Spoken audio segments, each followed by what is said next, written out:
कोमल एक प्यारी सी लड़की थी। वह अपने पेरेंट्स के साथ शिमला में रहती थी। उसकी माँ उसे बहुत प्यार करती थी। अभी वह बहुत छोटी थी तभी उसकी माँ बीमार हो गई और उसकी मृत्यु हो गई। इसके कुछ सालों बाद उसके पापा केशव ने दूसरी शादी कर ली। उसकी सौतेली माँ अनीता ने पहले तो उसे खूब प्यार किया, पर जब उसका भी एक बेटा हो गया तो वह अब केवल अपने ही बेटे को प्यार करने लगी और उसने कोमल पर जुल्म करना शुरू कर दिया। वह बेहद आलसी, चटोरी, कठोर स्वभाव की और फिजूल खर्च थी। उसने केशव से कहा, तुम्हारी इतनी कमाई में घर का खर्च नहीं चल पाता है, कहीं बाहर जाकर क्यों नहीं कमाते? अरे मैं तो कब का चला जाता, लेकिन बच्चों के ख्याल से बाहर नहीं जाता हूं। अब तुम कहती हो तो मैं चला जाऊंगा, लेकिन मेरे पीछे मेरी बेटी कोमल और बेटे का ख्याल रखना। ठीक है। केशव नौकरी करने चला गया। अब अनीता की आंखों में कोमल खटकने लगी। वह अपने बेटे के लिए बढ़िया बढ़िया चीजें बनाती, लेकिन कोमल को खाने के लिए नहीं देती। एक दिन उसने अच्छा मेवा डालकर गाजर का हलवा बनाया। सामने कोमल खड़ी देख रही थी। उसने कहा, मम्मी मुझको भी थोड़ा सा दे दो। अनीता ने कहा, चल हट करमजली, सामने खड़ी खड़ी मेरे बेटे के खाने में भी नजर लगा रही है, उसे हजम नहीं होगा। सामने से हट, जा एक गिलास पानी लाकर दे जा। कोमल पानी लेकर आई और जैसे ही रखने लगी कि हलवे की प्लेट को ठोकर लग गई और हलवा जमीन पर गिरकर खराब हो गया। यह देखकर तो अनीता का पारा 7वें आसमान पर पहुंच गया। उसने कोमल को बहुत मारा। उसने कहा, तू मेरे बेटे से जलती है, तू तो चाहती ही नहीं थी कि वह हलवा खाए, इसलिए जमीन पर हलवा गिरा दिया। हट। कोमल रो रो कर कह रही थी, नहीं, मैंने जानबूझकर नहीं गिराया है, मुझे माफ कर दो। बहुत कड़ाके की ठंड पड़ रही थी। कोमल के पास कोई गर्म कपड़े नहीं थे। उसने अनीता से आकर कहा, मम्मी मुझे भी गर्म स्वेटर ला दो। अनीता तो उससे जली बैठी थी। वह बोली, तुझे तो मैं गर्म कपड़े ही लाकर दूंगी, तेरे कर्म ही बहुत अच्छे हैं। फिर मैं पहनूंगी क्या? मेरी तो फ्रॉक भी फट गई है, मुझे बहुत जाड़ा लग रहा है, इतनी ठंड में मैं कैसे काम करूंगी? अब तो अनीता को और भी चिढ़ लगने लगी।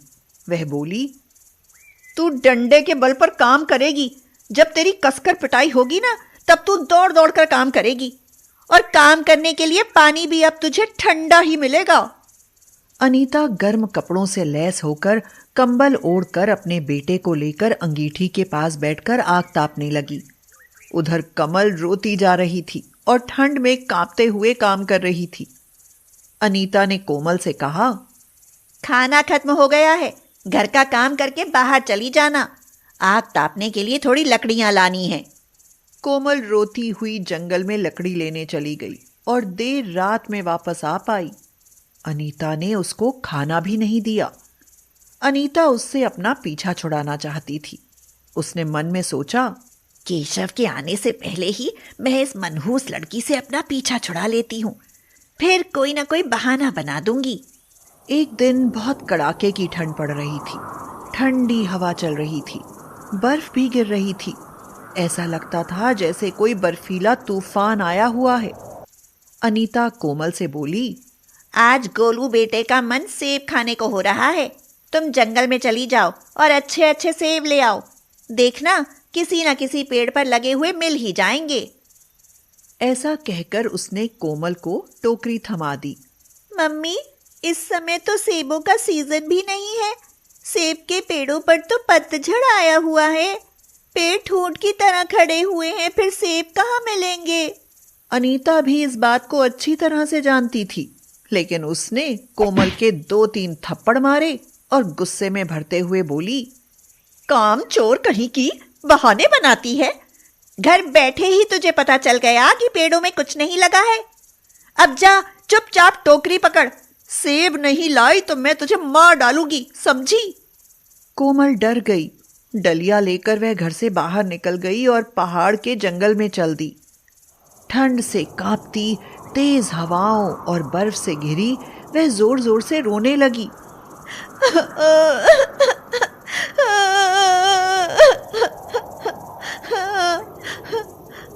लेकिन वह आगे बढ़ती जा रही थी। जंगल और पर्वत के देवता ने उसके रोने की आवाज सुनी तो उन्होंने अपने 3 दूतों को बुलाया और कहा, जाकर पता करो ये कौन रो रहा है।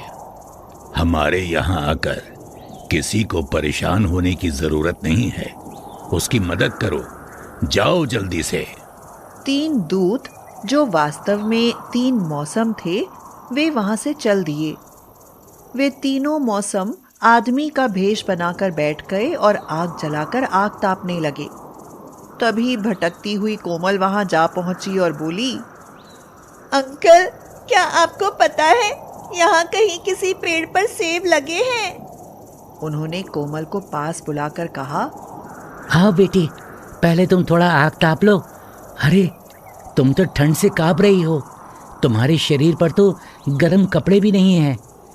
ठंड से कांपती हुई कोमल को आग में तापने से बहुत आराम मिला। वह थोड़ी आराम में हुई तो वे आदमी बोले, बताओ तुम क्या चाहती हो? मुझे सेब चाहिए, नहीं तो मम्मी मुझे मार डालेंगी। तभी आश्चर्य हुआ। कोमल ने देखा सेब के पेड़ों पर नई पत्तियां आने लगी। सेब के पेड़ लाल लाल सेबों से भरे हुए हैं। वह खुशी से उछल पड़ी और बोली, वाह, अब तो मजा आ गया, इतने अच्छे सेब तो मैंने कभी नहीं देखे। उन लोगों में से आदमी ने एक सेब तोड़कर कोमल को दिया और कहा, लो, पहले इस सेब को खाओ, फिर तुमको बिल्कुल भी ठंड नहीं लगेगी। उन लोगों ने उठकर डाली झुका दी और कोमल ने लाल लाल पके हुए सेबों को तोड़कर टोकरी में भर लिया। उसमें से छड़ी वाले आदमी ने कहा, आओ, मैं तुम्हें तुम्हारे घर छोड़ देता हूँ। उसने कोमल को गोद में लिया और बहुत तेजी से लंबे लंबे डग भरता हुआ बड़ी जल्दी कोमल के घर के बाहर आ गया। उसने कोमल को उसके घर के बाहर छोड़ दिया और चला गया। इधर कोमल के जाने के बाद से ही कोमल के भाई को तेज बुखार आ गया था और उसकी माँ अपने बेटे की सेवा में लगी हुई भगवान से मना रही थी, भगवान, मेरा बेटा ठीक हो जाए। तभी कोमल की आवाज आई, मम्मी, दरवाजा खोलो। यह सुनकर अनीता चौंक पड़ी। अरे ये कोमल कहाँ से आ गई? उसने दरवाजा खोला तो देखा कि कोमल दरवाजे पर खड़ी है और उसके हाथों में लाल लाल सेबों से भरी हुई डलिया है। यह चमत्कार देखकर अनीता की आंखें आश्चर्य से फैल गईं। वह बोली, तुझे अच्छे अच्छे सेब कहाँ से मिले? मुझे पहाड़ वाले अंकल जी ने दिए हैं और कहा है कि यह अपनी मम्मी को भी खिलाना। तुम्हारी मम्मी तो बहुत अच्छी है। कोमल ने एक सेब अनीता को दिया। अनीता ने जैसे ही वह जादुई सेब खाया तो चमत्कार हो गया। उसका मन एकदम से बदल गया। अब उसके मन में एकदम से कोमल के लिए प्यार भर गया था।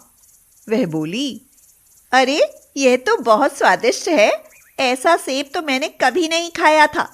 और तू ठंड में ऐसे कैसे खड़ी है? जल्दी से गर्म कपड़े पहन।